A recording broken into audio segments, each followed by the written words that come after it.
welcome back to my YouTube channel. This week we're going to be making a red velvet cake. So it's my daughter's birthday tomorrow and she requested this cake. So I'm going to show you how I make it. I've got all the ingredients laid out here. I'll list all the ingredients in the description box for you guys. So first of all we're going to do is get the butter. Make sure that the butter is at room temperature and so it's really nice and soft. I've got butter here and I've got caster sugar. And we're just gonna mix that until it's really light and creamy and fluffy. So that will probably take a few minutes. Whilst that's going on, I'm just gonna quickly show you how to make the paste. So over here I've got some cocoa powder and I'm gonna mix in some vanilla extract.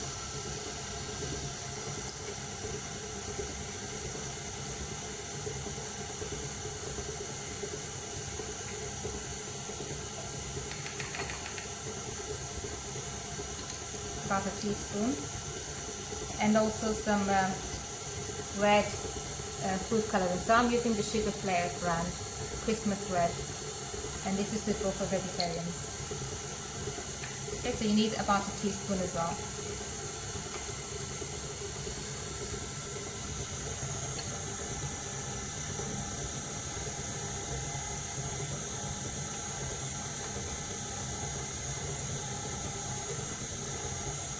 This is a half a teaspoon measure, that's why I'm doing it twice. I can't find my teaspoon measuring. And you just gotta mix this until you get a really nice thick paste. So this might take a few minutes. So, making a mess. You can also add a little bit of the buttermilk if it's really thick, just to loosen it up a little bit. Just carry on mixing it and then I'll show you how it looks. So the butter and the sugar has already been creamed together, and I just want to show you the paste. So this was the cocoa powder. I just put it in a bigger bowl because that bowl I had was really small. So this is the cocoa powder, vanilla extract and the food coloring, and I added a couple of spoons of the buttermilk into there just to get into this really thick paste. So you need to have that consistency here. So what I'm going to do next is I'm going to be adding the eggs into it, then add the paste, and then the flour, buttermilk, and the rest of it, okay?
batter is now all ready. I'm just going to quickly give it a mix by hand.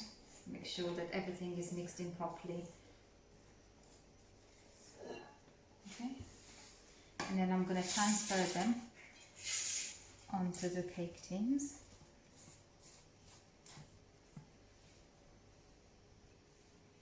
Try to do them equally if you can. I'm really terrible at this, but I'll try to make sure there's equal amount of batter in each tin. Also forgot to mention earlier, make sure that you've preheated your oven when you've started mixing the cake mixture. Just make sure that your oven is nice and hot. And I will cook this at 150 degrees fan assisted oven.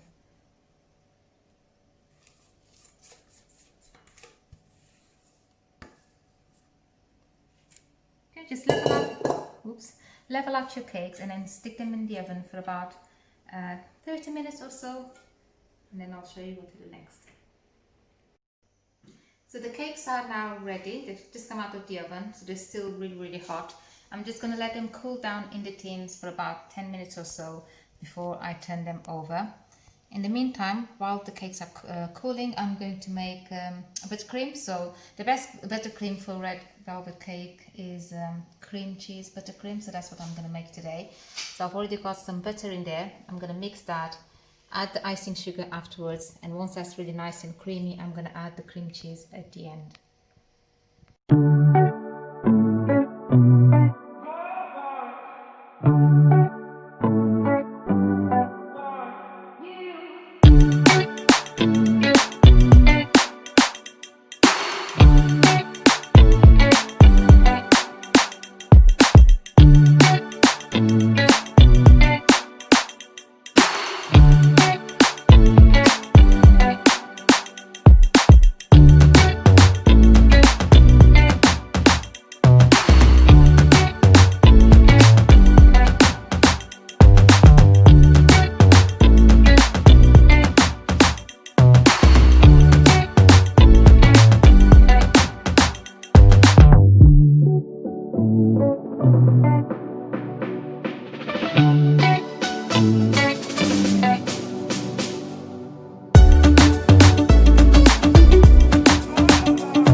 Completely now, and what I've done is I've just took the top layer, just a few crumbs to decorate at the end. You don't have to do that, it's completely optional.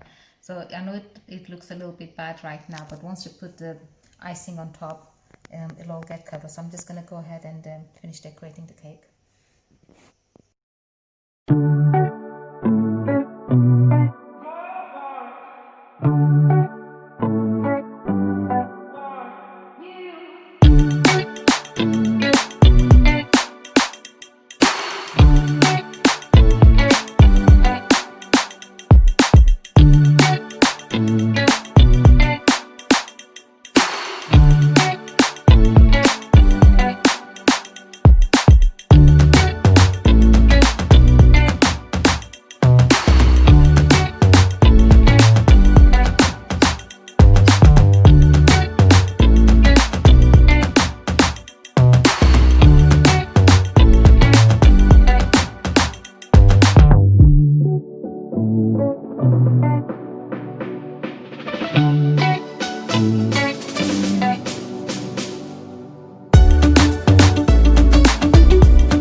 Okay, so I finished icing the cake. It's not the perfect ice cake, as you can see. There's lots of imperfection, but it's a very tasty cake. And then those crumbs that I saved from earlier, I'm just going to add them along the side here, the edge of the cake. Oh God, they're all getting stuck. Just to add that little bit of color. You can decorate it however you want, but we're just going to keep it quite simple. If you also wanted to, you could add an extra layer of icing, but we don't like having too much icing on cake. So for us, this is fine, you know. I think they call them naked cakes, don't they? When you can actually see the cake underneath as well. So that's what I'm going to call it. So that's the cake almost done. Obviously, I'm not going to cut into it today. The birthday is tomorrow, so once we cut into the cake, I'll show you what the inside looks like, and I'll let you know how it tastes as well.